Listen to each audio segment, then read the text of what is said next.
शनिवारी सकाळी एकनाथनगर वडीगोद्री येथे बुडालेला सुफियान पठाण सोमवारी सकाळी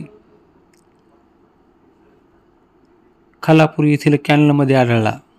2 दिवसापासून नातेवाईक ग्रामस्थ घेत होते मुलाचा शोध. अंबड तालुक्यातील धाकलगाव येथील सुफियान पठाण हा मित्रासोबत पोहायला गेलेला होता. तिचे वय 15 वर्षे असून जायकवाडी प्रकल्पाच्या डाव्या कालव्यात बुडाल्याची घटना शनिवारी सकाळी 10 वाजेच्या सुमारास घडली होती.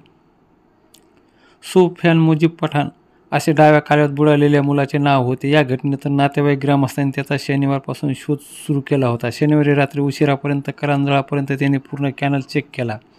त्यांना सुफियान आढळून आला नाही. रविवारी त्यांनी त्यांचा शोध घेण्यात आला. त्याचा शोध लागत नसल्याने नातेवाईक चिंतित होते. सुफियान मुजीब पठाण हा आपल्या 3 मित्रांसोबत शनिवारी सकाळी धाकलगावच्या एकनाथनगर वडीगोद्री डाव्या कालव्याच्या पुलावर पोहण्यासाठी गेला होता. 3 मित्र पोहत असताना सुफियानला रमजानचा उपवास असल्याने दम लागला आणि तो पाण्यात बुडाला. पोहताना सुफियान बुडाल्याची माहिती त्याच्या मित्रांनी घरी सांगितली. या घटनेची माहिती कळताच घटनास्थळी नातेवाईक व ग्रामस्थांनी येऊन पाहणी केली, मात्र तो पाण्यात सापडला नाही.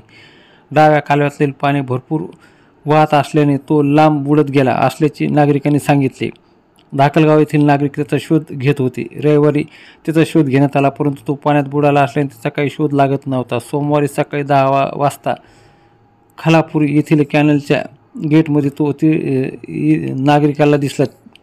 तेथील नागरिकांनी तात्काळ तीर्थपुरी पोलीस ठाण्यात संपर्क साधला असता तीर्थपुरी पोलिसांनी मृतदेह बाहेर काढून शहानिशा केली. यावेळी शनिवारची घटना त्यांना कळाल्याने तीर्थपुरी पोलिसांनी गोंदी पोलीस ठाण्याशी संपर्क साधत उपनिरीक्षक किरण हवाळे त्यांच्या सहकार्याने घटनास्थळी जात मृतदेह ताब्यात घेऊन तीर्थपुरी प्राथमिक आरोग्य केंद्रात घेऊन जात तेथे शवविच्छेदन करून मृतदेह नातेवाईकाच्या ताब्यात देण्यात आला असून शोकाकुल वातावरण धाकलगाव येथे त्याला दुपारा अंतिम निरोप देण्यात आला आहे.